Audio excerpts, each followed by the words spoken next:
Sziasztok rókák! Karak vagyok, mindenkit nagy szeretettel köszöntök a mai videónkban, ami tudom, már megint nagyon esedékes volt. Ezt többek között az is jól jelzi, hogy a hangfelvevőbe az automatikus illatosítóból kellett kilopnom az elemet. Ne aggódj, vissza foglak kapcsolni. Ez még él! Na de viccet félretéve, tényleg nagyon örülök, hogy visszatértünk ismét, és most az a tervünk, hogy hosszabb időn keresztül itt is fogunk maradni. A háttere az eltűnésünknek semmi más nem volt, mint hogy ismét megpróbálkoztunk a polgári munka területén a karrierépítéssel, és hát nyilván ennek rovására a videózási időt kellett feláldoznunk, úgyhogy ezért utólag is elnézést kérünk.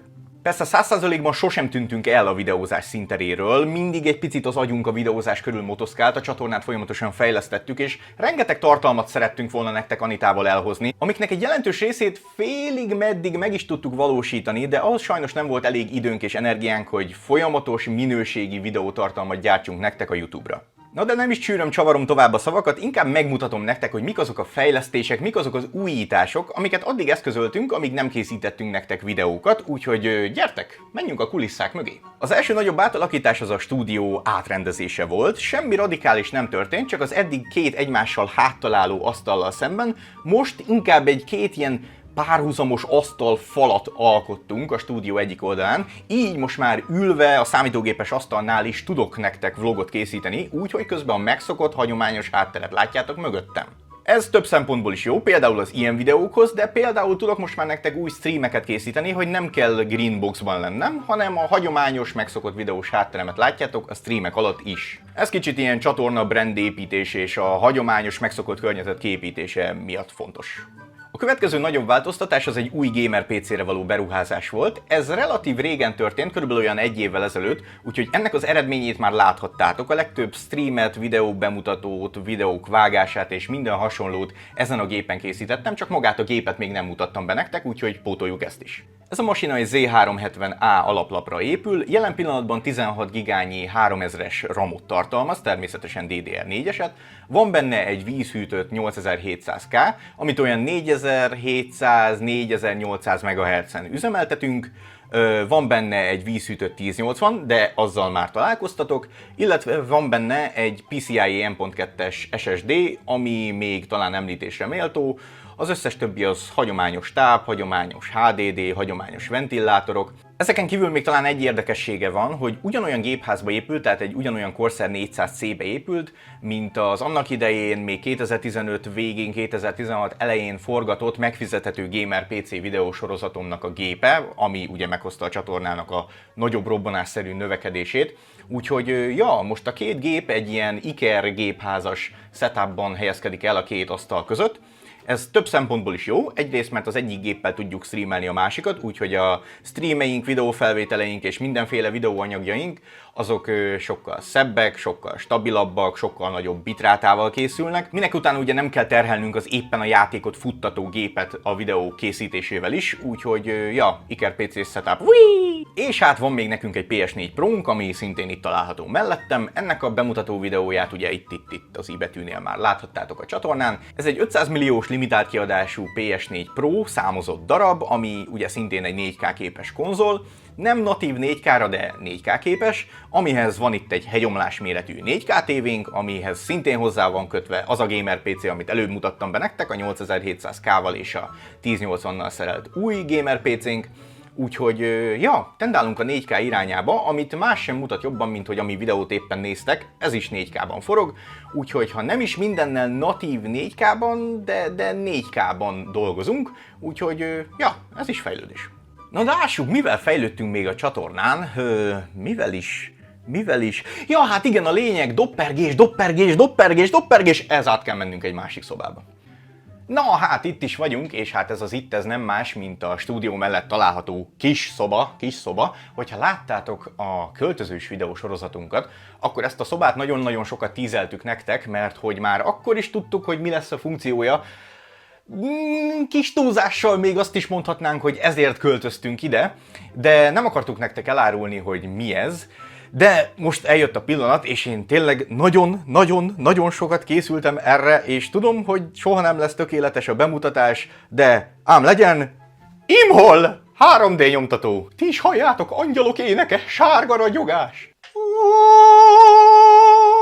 Szóval ja, nagyon régen készülünk ezzel a bejelentéssel, mert hogy a masina már megvan ides tova 1,1 éve. Oké, azt tudtuk, hogy nem fogunk tudni azonnal 3D nyomtatni, elkezdeni a csatornán. Nyilvánvaló szükség volt ahhoz, hogy egyáltalán a műhelyt kiépítsük. Ugye itt találtok majd mindenféle fúrókat, csiszolókat, forrasztókat, kémiai anyagokat, festőcuccokat, alapanyagokat, Arduino szettet, Raspberry Pi-t és a többi, és a többi. Szükségünk volt egy kis időre, hogy összeszedjük magunkat és ki tudjuk építeni egyáltalán ezt a kis 3D nyomtató műhelyt. Úgyhogy annak ellenére, hogy a 3D nyomtató maga az már nagyon régen megvan, szükségünk volt még egy kis plusz átfutási időre, de azt nem gondoltuk, hogy ilyen hosszú lesz. No, de mielőtt tovább mennénk, és én itt nagy hévvel mindent körbe mutogatnék nektek, még tegyük fel azt a kérdést, ami szerintem most a legtöbbeteknek itt a kisagyában motoszkál, hogy de miért? Miért akarunk 3D nyomtatni, és hogy mit akarunk mi ezzel az egésszel? Nos, azt valószínűleg a legtöbben tudjátok, hogy Anitával mi mind a ketten gépészmérnökök vagyunk, és hát egyikünknek sem volt idegen a 3D nyomtatási eljárás. De én különösen kedvelem ezt a gyártás technológiát, én már régebben is foglalkoztam ezzel, még mielőtt saját 3D nyomtatóm lett volna, és biztos voltam benne, hogy a tanulmányaim befejezése után is szeretnék 3D nyomtatással foglalkozni, szóval nem szeretném, hogy ez eltűnjön.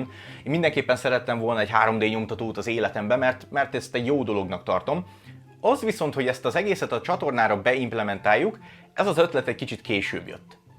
Valójában ennek az egésznek a kiépítését az indokolta, hogy a PC építő Patreon kampányom, vagy Patreon kampányom, hála az égnek, sokkal nagyobb érdeklődést váltott ki belőletek, és sokkal nagyobb lett a hype körülötte, hogy úgy mondjam, mint azt mi valaha is gondoltuk volna. És ez szerencsére mai napig így van, szóval annak ellenére, hogy nem tudtunk rendszeres videóanyagot készíteni nektek, rendszeres gépépítés az mindig volt. És hát innen jött az ötlet, hogy mi igazából ezt az irányt szeretnénk továbbra is meglovagolni, úgyhogy valóban gyártani szeretnénk egyedi számítógép konfigurációkat, egyedi gaming tartalmakat, akár névre szólóakat, amiknek a gyártásához a lehető legjobb eszköz egy 3D nyomtató. Úgyhogy ja, bele is vágtunk, és hát mi célzottan a gaming területet kezdtük el bombázni a 3D nyomtatós ötleteinkkel, amiből így néhány példát hoznék nektek a teljesség igénye nélkül. Itt van például egy Assassin, aminek a festését még nem fejeztük be, ez ugye Altair, az Assassin 1-ből. Itt van néhány Overwatch figura, itt van például Hammond, itt van például Bastion, ő volt a legelső modellünk, amit kinyomtattunk, őket nem is szeretném lefesteni, de itt van például egy általam tervezett modell a Ready Player One-ból, a First to the Key, First to the Egg és a 3 kulcs, amik utána, hogyha lekapcsoljuk a fényeket, akkor a sötétben sziluettesen világítanak, nem tudom mennyit láttok belőle. Úgyhogy ja, rengeteg ilyen gaming és popkulturális ikont, modellt, display itemet lehetett vele kinyomtatni, amik tök jók voltak, de nem csak ilyen irányba tudtunk elmenni, hanem valós fizikai modelleket is tudtunk nyomtatni. Például készítettem saját tervek alapján egy rendes autónak az alváz modelljét, ami mechanikailag működik, kormányművel, differenciálművel, minden hasonlóval. Ennek itt látjátok a prototípushoz például még a kerekeit. De van például egy ilyen társasjátékos kiegészítőnk, egy ilyen kastély, amiben, hogyha felül bedobod a dobókockákat, akkor alul kigurulnak, és akkor így tudsz dobni a Katanban, vagy akármelyik dobókockát használó társasjátékban. De nyomtattunk már a Nintendo Switchhez teljes értékű markolattartót is, és még tényleg a végtelenségig sorolhatnám, rengeteg dolgot nyomtattunk, hogyha jobban megnézitek, igazából az alapanyagtartó hengereink is, ez mondjuk pont nincs benne a kamerába, de akkor beemelem. Szóval maguk ezek is 3D nyomtatottak, sőt, maga a 3D nyomtatónak egy jelentős része is 3D nyomtatva készül, de a stúdiótechnikánknak, a softboxoknak, a vásznaknak és mindennek, a mikrofonnak a tartó klipszei, amik az asztalhoz tartják, egy ilyen kis csavarható kis pofával, ezek mind-mind 3D nyomtatási technológiával készültek, de még a vázánk is, amiben a virágot tartjuk, még azt is 3D nyomtattuk. Úgyhogy ja, láthatjátok, hogy a felhasználási lehetőségek tárháza az tényleg végtelen, amit még tovább bővít az, hogy itt van az összes szükséges elektronika ahhoz, hogy ezt az egészet motorosítsuk, távirányítósítsuk, van ilyen szó? Illetve, hogy világítani tudjon, vezérelni lehessen, és a többi, és a többi. Úgyhogy ja, szeretnénk elindulni ezen az úton. Amin az első megállónk nem más lesz, mint az új játék, az Apex Legends-nek az ilyen, lootbox robotjának a lemodellezése és kinyomtatása lesz. Ezeket a videókat ilyen folytatólagos, epizódos jelleggel szeretném nektek elhozni. A Patreonok azok kitüntetett tartalmat fognak kapni, nem csak videó formájában, hanem mindenféle kiegészítőkkel, plusz részletes leírással, hogyha szükség van rá, kapcsolási rajzzal, modellekkel, és a többi, és a többi. És hát egy-egy ilyen videósorozat végén pedig kapni fogunk egy ilyen teljes értékű, kinyomtatott, egybe összeállított és lefestett egyedi modellt, amit terveim szerint is meg fogtuk majd tudni vásárolni, úgyhogy ja, vágjunk bele! No, de így végszóul még egy pillanatra visszatérünk ide az asztalhoz.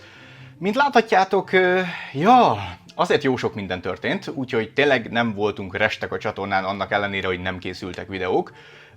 Ezek a fejlesztések történtek, szerintem tetemesek, és hát, mint mondtam, ezt az utat szeretnénk most kitűzni magunk előtt, amin szeretnénk elindulni, és szeretnénk veletek együtt elindulni. Úgyhogy remélem, hogy tetszett ez a mai videó, mindenképpen hagyjatok valamilyen visszajelzést, lájkot, diszlájkot, kommentet, amit csak szeretnétek, nagyon kíváncsiak vagyunk a véleményetekre, és hát még egy ilyen záró gondolat, hogy mikor jön a következő videó, kedden és csütörtökön, ezt most megígérem. Tudom, hogy általában ezekkel az ígéreteimmel felszoktam sülni, de ezt most azért merem ennyire megígérni, mert a terveink alapján a streaming részét is a csatornának egy kicsit szeretnénk felfuttatni, úgyhogy Twitchen minden kedden lesznek streamek, úgyhogy az ilyen élő tartalom lesz. A YouTube csatornán pedig minden csütörtökön lesznek valamilyen offline videótartalmak, úgyhogy ezek rendszeresek lesznek, és ezek mindig fognak érkezni. Terveink szerint ennél jóval több tartalmat szeretnénk csinálni a csatornára, de azt már tényleg nem merem megígérni. Ami videótartalmak ugye akkor várhatók a közeljövőben, hogy mire számítsatok, az Apex robotot elkezdjük modellezni és nyomtatni, ezen kívül szeretnék nektek a 3D nyomtatásról így unblock készíteni egy ilyen videót, hogy egy kicsit jobban megértsétek a technológiát és ezt közelebb hozzam hozzátok, illetve szeretnék még egy ilyen update videót készíteni a Patreonhoz, ami azt fogja felölelni, hogy pontosan milyen jogokat kapnak a Patreonok, illetve mivel megjelent ugye a 3D nyomtatás a csatornán, így egyre több személyre szabott egyedi 3D nyomtatott ajándékot fogunk tudni köztetek kisorsolni, adni, és a többi, úgyhogy ja, erről is mindenképpen lesz külön videó. Na de egyelőre ennyi, még egyszer remélem, hogy tetszett, és ja, találkozunk a következő videóban. Sziasztok!